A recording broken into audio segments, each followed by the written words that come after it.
Greetings, market rebels. Welcome to this week's macro measure. It is a little bit after 12:30 on the East Coast on Sunday, February 19th, 2023. I'm Wayne. My partner Ryan's in flight, I think, still, and working on the market outlook overview that will be going out later today. So look for that if you want to get some reading in, or you have the market holiday tomorrow. And you can turn that into a surprise day off there. But let's take a look at our critical stuff, like the disclaimer, market rebellion disclaimer. And let's take a look at the intellectual property rights notice.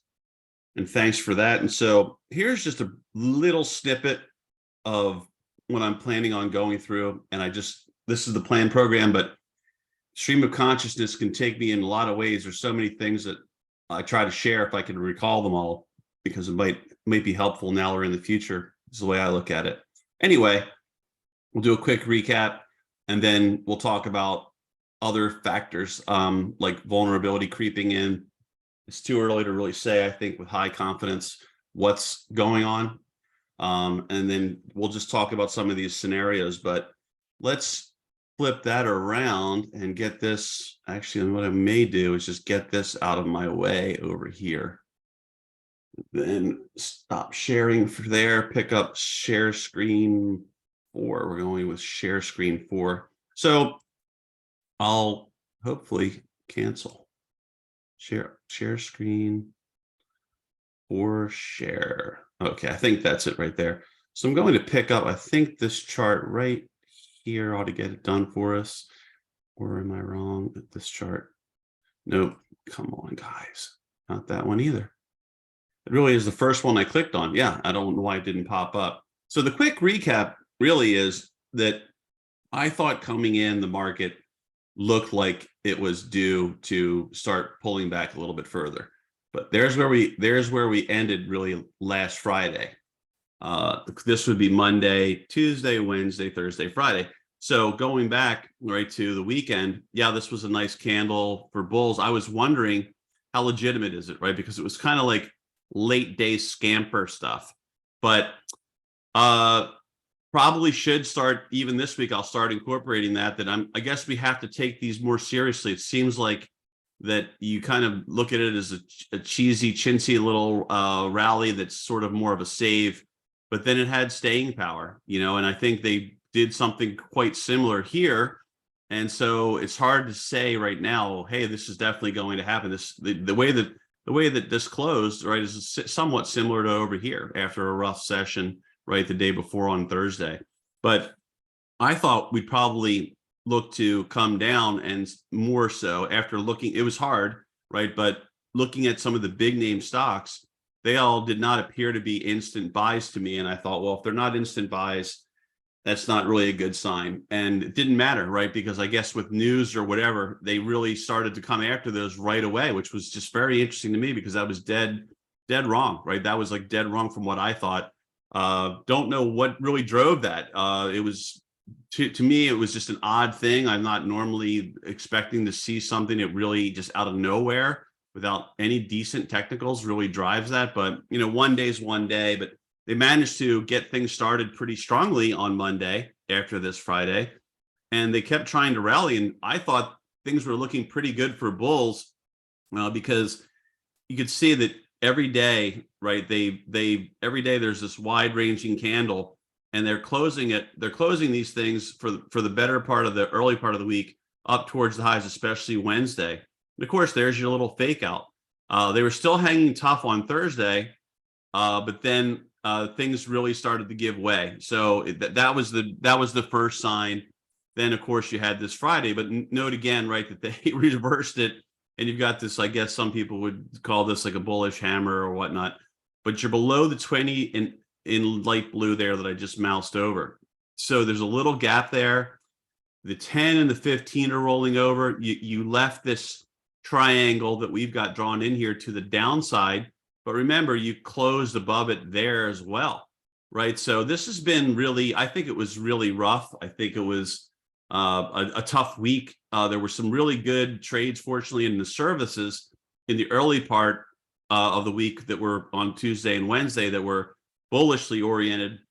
At least half of the idea was. Sometimes we put ideas in that are prepared to roll in either direction. But yeah, I mean, that was great. Some great things happened, but then they really pulled the plug, pulled the rug, whatever you want to call it, and it got ugly. And I just think it's becoming more and more challenging because we really had to go into the splitting of hairs to try to come up with a lean last week. And as I've said many times before, when you have such a hard time trying to decipher what's likely to be next, you don't have anything that you can really be confident. You kind of almost force your opinion in some way. It becomes really something that's if you get a week like we got. If you look at it, right, you closed here the prior Friday 408.04, and here you are on the Friday that just passed. You're not even down 1 point. You know, in the end, they took you all the way up to here, and they brought you all the way back down to there. But you're only a point away. And so I think that was the sign that maybe I should have emphasized more last week, that it was very tough. I did mention it, that we had to kind of go into the bigger picture, I should say larger weights, to really add some flavor to what we thought could happen. But that didn't really work out in the early part. Ultimately, I guess you were down a little bit on the week, which is, I thought we would be down on the week.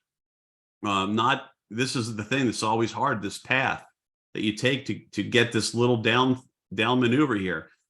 So that's very interesting. That was a very interesting week, in my opinion. Not an easy week, especially after Wednesday, unless you really said, you know what, this is ridiculous, and you saw the Fed commentary and you went with it, right? That Fed commentary on, I think, Thursday, really, was it Harker? I think someone came out and said something that was pretty rough stuff, and in terms of rate increases, and that was it. So then, let's see. So then the final part I would add to this, just on the recap, is that, you know, I kept looking for UOA, and it was kind of like an all over the board UOA week, where there was just a lot of UOA just spread out in a lot of stocks. And it wasn't the typical biggest of the big names, nor was it in the major index ETFs, which, you know, it kind of tells me that it was a lot of the big players seemed to be non-committal. You know, they weren't really doing much. And so maybe our read last week was better than we wanted to give it credit for, in the sense that we struggled to find a good way to lean and try to dig down deep to come up with the, I'd say, overall on balance, poor complexions of charts that were out there of the big cap, mega caps. And they didn't even really respond. Like I said, they started out strongly. So that's the recap there. I think it was a tough week. Ultimately, you know, do you want to claim victory? You know, I really don't. And just because you closed down marginally, you made a new low. I thought this would happen. I actually thought the week could be flipped around. I would have thought early weakness, maybe an attempt to rally late.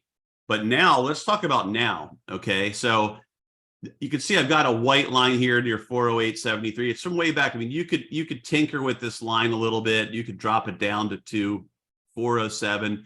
The 20 period SMA in blue is right there. The shorties below that one are rounding over in white and red. They're starting to round over.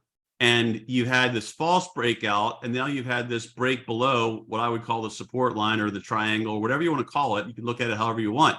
And now it sort of suggests to me that, right, one scenario would be, well, you broke, and if they close this gap and they can't hold it above there, then you start rolling back over, and you find a way, maybe by the end of the week, to come down, potentially test the 50 there in gold, and which would really dovetail somewhere near that trend line we talked about for more than a year that we had in place. It was really been kind of an amazing trend line that, again, that everyone's got on their charts. And so could that be one scenario? Sure, but could there be something else, right?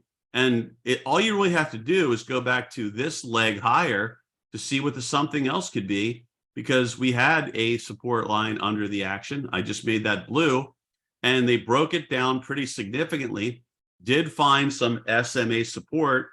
In this case, it was the 150 and the 100 that came to the rescue. And then, of course, they pulled off this jam job in short order, right? And actually made a new high, even though it wasn't a new closing high, but they made a new high. So this is why I'm saying I think it's difficult to be highly confident right now, because if we look at it on balance, is on balance, they've basically, I would say the bulls are marginally in control. If I had to give a nod right now, I would be backing off from saying, yeah, the bulls are fully in control or the bulls are mostly in control. I'm going to say at this point, I think the bulls are still in control, but it's starting to get shaky, just like it has before. So that means, that means the bulls pretty much have to come in and save the day soon. Otherwise, they're going to risk more technical breakdown, and the markets are probably just more and more technically driven than before. It just seems like that's how it keeps going, even though some people seem to think there isn't enough follow through. And I kind of get that. But in terms of like how a candle closes versus how things should play out the immediate session, it's not easy. But I think that's because we're in a really tough time. I think this is a very challenging time for trying to make forecasts that for the next few days, because you've got all kinds of news, and any of this Fed news in the markets, these algos, the key off of them are hypersensitive to that, and that starts happening. And speaking of which, let's just set the table before we get too deep into things. And I think that we could set the table right here. So just going to flip through these quickly, notice, right, that this is the percentage of stocks that we said were above their 20-day. And it was very, very high back in here. If we look at it historically, going back the last couple of years, you can see, yeah, this was really right after the massive, I think this was after massive stuff that we saw in out of the government and et cetera, in terms of stimulus. But during some of the amazing rallies of 22, we also got high readings. But notice this is correcting. So keeping an eye on that, I think, helped us to realize that there probably could be a pullback, probably should be a pullback, should be a cooling off. You still haven't seen that yet in the 50s, right? So versus the 50-day. So that's still hanging pretty tough. So it could be, right, something we keep an eye on, where if the 20 makes a major pullback, but the 50 holds, and you still have most stocks doing that, and then we start going up again, that's kind of a good sign for bulls, right? That, hey, not many stocks cracked their 50. They were able to hold that. And then, of course, that would probably also be the case with the 200-day as well, which is backed off a little bit, but still you can see holding on. So that's one reason I'm saying that overall, I'm going to marginally give it to bulls, but I am concerned. And one source of concern that we've looked at is, and I've been referring to it as the second half of February. I probably should have really referred to it as the latter stages of February. But even in this strong pre-election year, you can see historically that the second half, or really the latter part of the month, which we're approaching now, right? It'll be it's tomorrow, 21st. So only right 1 week left, I think, in February, when we reopen on Tuesday morning after the holiday. And you can see that you end up, with a nice little pullback there. So that would be the thing. If you're a bull, does that metastasize into something worse? Well, does it happen? Then if it does it metastasize into something worse, or do they come back in for it and then we resume that third year kind of analog trend higher? You can see there's a little bit of back off here, where I think we had seen some readings that were a little bit higher than this. And this one too is still showing that I think before this might have been, well, I can't see it all that well on this. I'm not sure why they do this, but on this alternative, it's still up there in terms of greed. So that's saying there's more corrective action that's possible. So one thing, and I've seen these very obvious market disconnects in my time in the markets, in the 3 decades I've been in the markets. And this to me is another one where the market seems to want to believe that, this whole situation is going to not be much of a factor, or at least they're trying to sell that to people. But you can see here, right, by September, the odds on bet, the one that's the most popular, is that we go up at least 0.75 to full 1 point. So higher, right? So that's significantly higher. I'm not sure why so many people are thinking that this doesn't happen, and they're betting that way. Apparently, we do have the reminder here This is the third year as well. This is the Ardeni alternative to, I should put this one over here.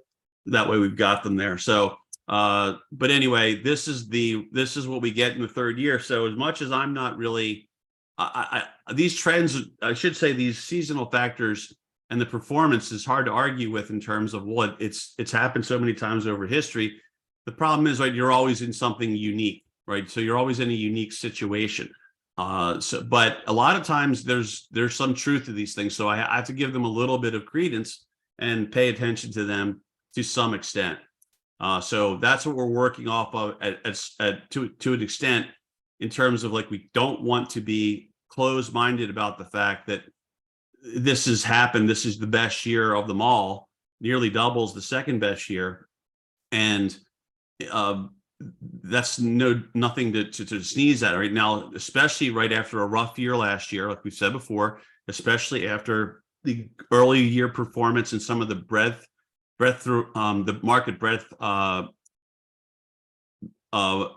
word am I looking for? Developments, market breadth developments, and things like that. So I don't want to laugh off. I just don't want to make that mistake of laughing off the bullish scenario longer term. I don't think it's really prudent to ever do those things. I think you should try to come up with your objective take on things. I still personally believe that it's going to be really difficult for this country, which has become so debt dependent in so many ways, to see the price of debt and credit go as high as it has, as quickly as it has, and then to have that become some sort of a soft landing scenario, or that allows commerce to keep driving forward. I could be dead wrong. There could be some major developments. There could be all kinds of maybe economies of scale or efficiencies that are about to hit due to technology, for all I know.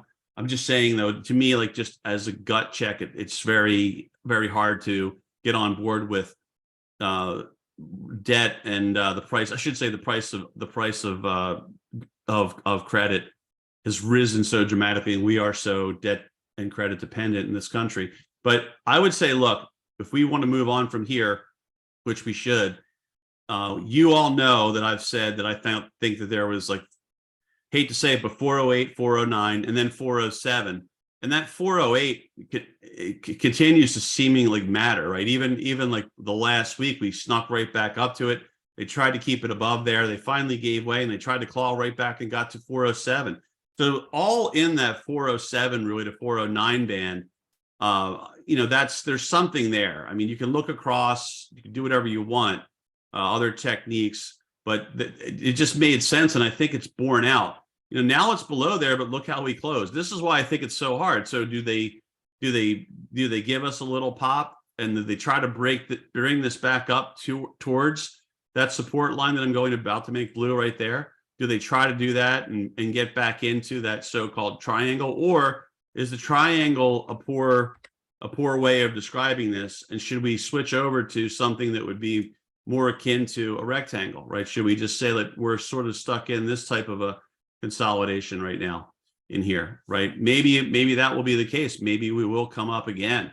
So we can't rule anything out. As I've said, countless times, I am not the person that sells here after having bought here. That's not what I try to do. I try to wait for the momentum to shift and some form of support or resistance to give way on a close, ideally on a closing basis. Of course, I don't wait till the close every time, but I'm just saying that's what I like to do. So I'm not trying to just sell at certain levels or buy it. I know that buy at certain levels. I know some people like doing that. I really want to see a momentum shift before I'm willing to get involved, because I'm just not a big fan of catching the falling knife, and it can happen. I mean, I've done it. I did it enough times to learn from it. Let's put it that way. It was painful enough times for me to learn from. That's not my best way to do it, at least. So that's a long time ago, thankfully, too. But the memories are still there, right? 403. We said that 403 to 400 is definitely another one. So this is not easy, because can you stick and move inside of here and get involved in some sectors and stocks that are working? Yeah, I think you can. I think a lot of our subscribers had amazing returns in some of the services, for the kind of week that this was. And because some things just went really haywire in the short run. And I hope that continues, because that's still great trading inside of really what's been a rather nasty phase that we've been through. And I thought we'd get either more up a corrective action and then another leg where they really fake everyone out to think that everything's wonderful.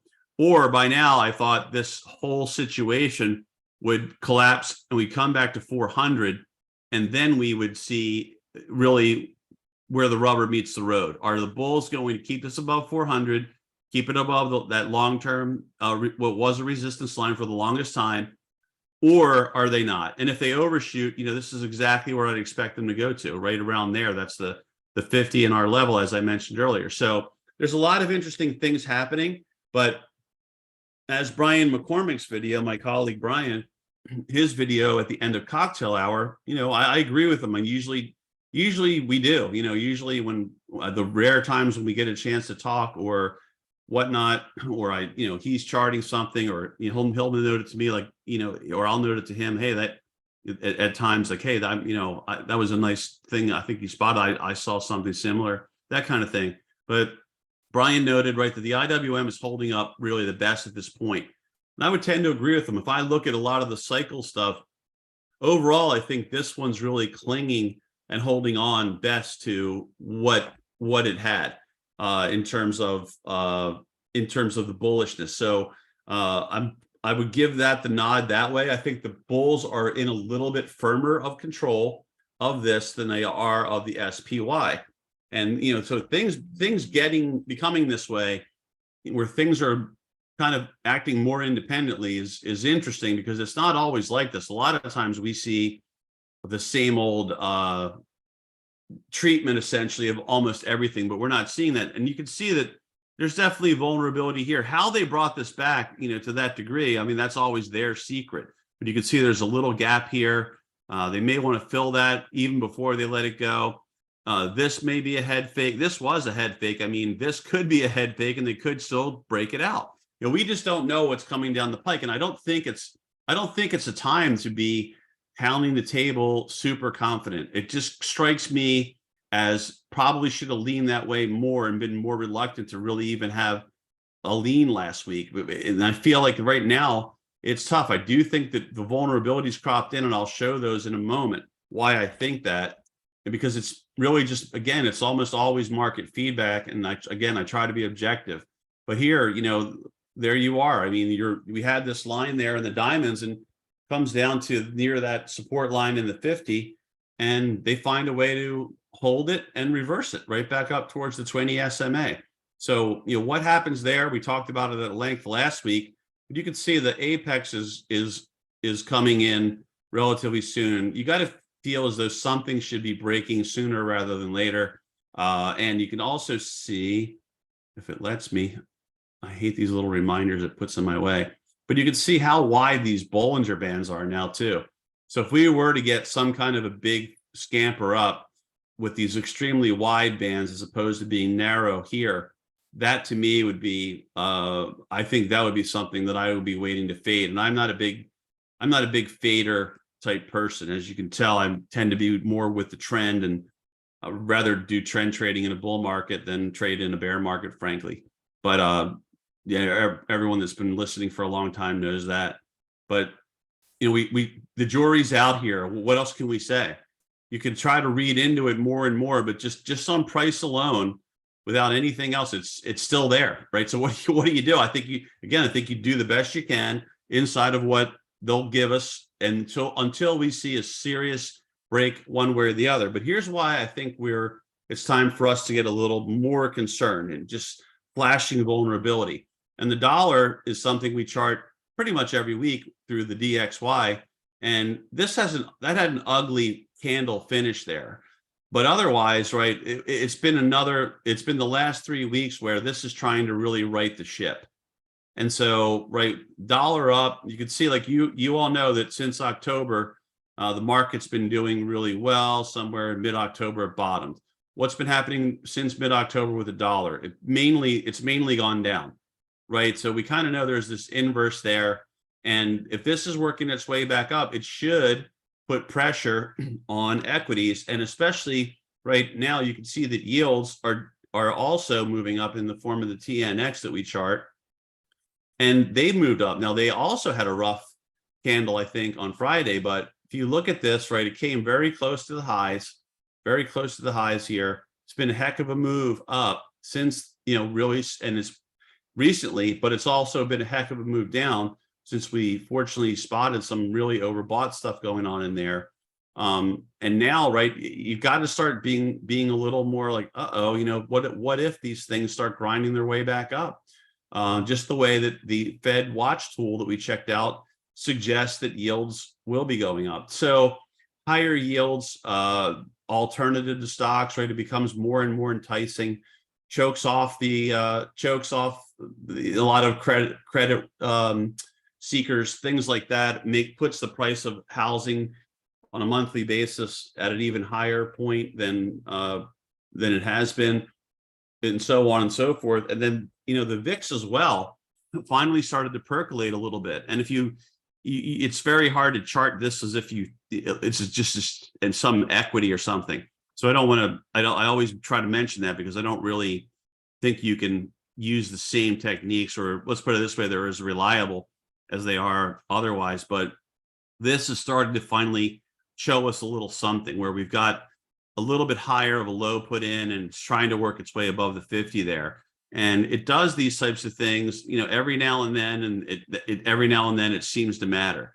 So I wouldn't get instantly bearish and join in with 50 Cent, the VIX trader who buys a lot of cheap out of the money vertical call spreads. I think is the footprints of 50 Cent. I wouldn't do that on Tuesday morning, but I think it's just something that's saying like, hey, look, we've consolidated now for quite some time, and we're trying to lift from really repeated lows near the same level, other than this one massive overshoot that way. And they're trying to lift this thing up a little bit. So I think it's telling you that the risks are between that, the dollar and the 10-year. It's telling you that, hey, this is starting to get a little more serious. So I think that's the reason why you've got to be a little more serious.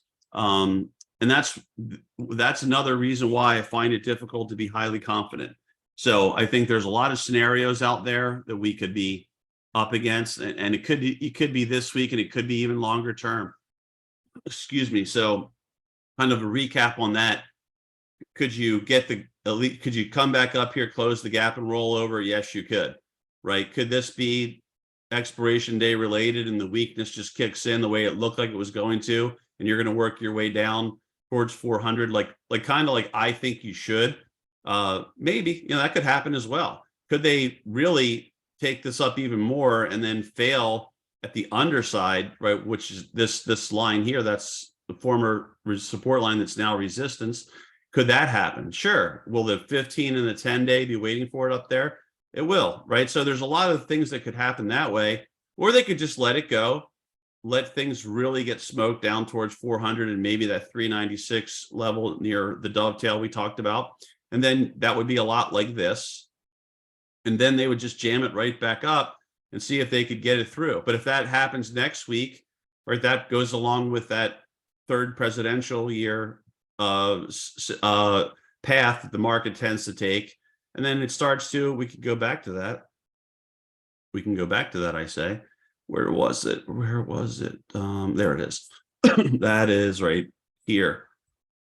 And then you could see March tends to be quite a dandy, right? Look at that. After the pullback, there's a pretty solid run that looks like it occurs there.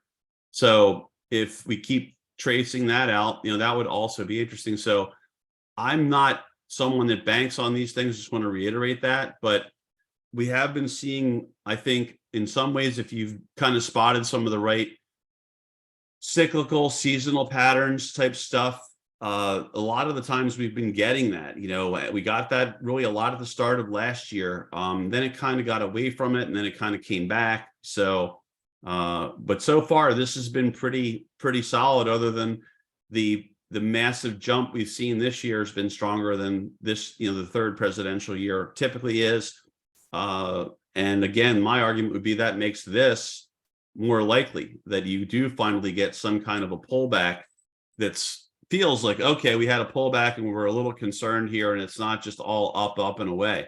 And frankly, that would probably be healthier for bulls in the intermediate term over the next couple of months if they did have a nice little pullback and solidified things, stabilized things above 400 in the SPY, and then put another leg together, as I've been saying, trying to work their way back up to really, again, if the bears have long range plans to really, I'm sorry, the bulls have long range plans right now to just pull the rug at some point and become bears. I feel like this will really convince a lot of folks above this 431.73. They're saying, I thought it was 431.50, but whatever. 431.73. That to me, like, you get that stuff, you get these gaps filled up here, that these little mini gaps that were up there. That will, and you take out that high. You'll have more and more people coming out of the woodwork saying how the bull market is officially in place, the bear market's completely over. And there are still a lot of, and you can see them here, there's an inverted head and shoulders type pattern here. There's still a lot of bullish things that can fire. And that's even, it's still, and we'll cover this in sector situation a little bit, which I'm about to record.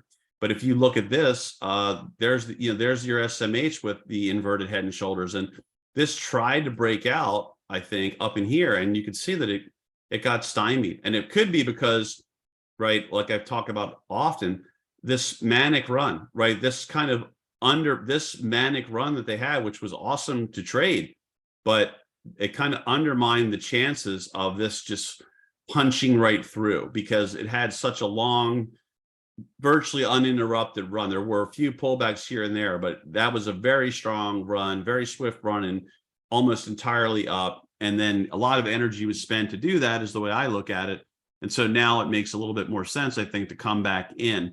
And that's, again, this is all irrespective of, fundamental developments, news, all that kind of thing. I don't know what's coming up in the sector. Unfortunately, I don't have time to really be on top of any specific sector anywhere near as much as I'd like to be, like the old days. But that's because I have to cover a lot of things, but we all do. Well, all of us do. So all of us are busy. But yeah, I think this would make sense to come back in. Then you could still run your game plan if you want to try to jam this stuff up. And again, I don't think that makes a lot of sense to me.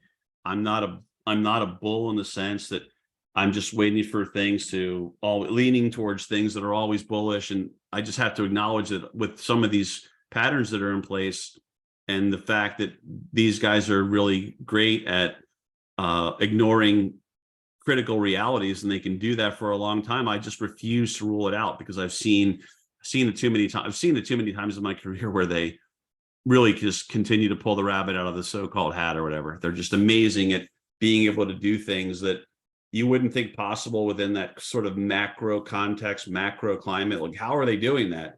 Why is the market doing this? But they do. And, you're, like I say, you're better off just embracing the madness and trading the madness for what it is, because you're here to profit from it and not worry about being right. And then when the time comes to be right, you'll know, right? If you're someone who thinks it's all shenanigans, but you can bring yourself to trade it regardless, when you're not going to you'll be less likely to get carried away as a bull than a pure dyed in the wool bull, right? So because you're skeptical. So that's why I always tell folks that have a hard time, like, don't worry about it, because let's face it, you'll be one of the first people that's going to want to get defensive, or you're not going to get caught as a bull, even though you're really a bear, because you'll probably be one of the first people to detect that there's some cracks forming in the armor of the market. And I'll try to look at that a little bit more in sector situation. But the real quick, I think, end to this is that bulls, let's sum it up this way. We have to still give the benefit of the doubt to bulls right now. I think marginally, I think it's down to where if we were 60-40 in favor of bulls before, it's more like 55-45. And if it starts weakening again, then all the way down to here, it'll be like, okay, maybe it's 51-49. And if they hold it there, then it'll start going back up, towards 55 and then 60 and so on. but that's how I'm looking at it. That yeah, they're still in control, but you really can't rule out that there should be, probably could be, a corrective action. How it starts, though, is really a tough guess because A, it's tough to guess how the start of any particular day is, but B, we've seen it where they'll have a rough day, follow that up with a rough day, and you just go down, or start out with a rough day and then keep going. Right now, this was a rough day, except for the other on Friday, other than the fact that they saved it nicely again at the end of the day. And this is a little bit, by the textbook, this is a little bit of a bullish situation here. So I will give them the benefit of that doubt. And if you force me to make some kind of a Monday, or I should say Tuesday morning prediction in this case, it would probably be that they try to, don't know how it opens at 9:30 Eastern time, but I do think they'll probably try to close this gap before they let this thing go, if they are to let it go. And otherwise, right, we just got to take it from there. But I think you're in a tough situation where you've got higher highs and higher lows still, right? There's your high, there's your high, here's your cluster low, here's your cluster low. Clearly, it's in an intermediate term uptrend, but it's starting. We are starting to see vulnerabilities creep in, and so you have to see if that intensifies and gets worse, or did they save it again on a Friday in the nick of time on expiration day? And they just may have, right? So I think you have to be open-minded unless you see this low. If you see this low being taken out and you see news that you believe really kind of seals the deal that this whole thing should give way and we should see more retracement, that'll probably be your telltale, right? That'll be your telltale sign, some kind of news or some developments that really say, look, this thing should go, really, I think it should go down now, but I've been thinking that, but now I think it probably will go down and give us that retest of the former resistance line and then the 50. And then we'll have to go from there, right? There's a lot of SMA support below there. So even, again, that's where you can't even rule out that a full break in the next week or two below that 50 and that support line, theoretically support line, because you still have the other ones waiting for it. So it could be a lot of support waiting for it. It all depends maybe on if it does fall, what the news driver would be. What the driver would be to the upside, I have no idea. If it does continue to do that, right, that's telling you, if it does continue, because they really did have it acting bullishly. They were buying it up pretty much most of the day in the early part of the week. And I was kind of astounded at how much they came after it and drove prices up pretty much all day. And if that starts coming back, that's telling you that there's still maybe a lot of short squeezing going on, even though we did see record short covering. Something that maybe not all-time record, but very darn high from what I saw and Ryan saw. So there was a lot of that, but there also could be a lot of people that are still feeling like they're lagging behind and they're still true believers and they just believe in being long most of the time anyway, or nearly all the time. And they're just going to continue to come after stocks thinking that the worst is behind us. That could also be the case. So we'll see. I kind of find that one hard to believe too, because again, with rates where they are, and you can move your money into some other things that can give, I know inflation's not a picnic, but you can get a return that's not awful or atrocious the way it had been and not have the risk of equities. So you would think that some money shifts that way, but we'll see. Anyway, that's the final note. Going to go into record sector situation. I want to wish everyone a great week ahead, a great holiday. Hopefully everyone's got a day off there they can enjoy. And I also hope that you got something out of this week's macro measure, and maybe it can help you this week or in the future. And thanks for tuning in.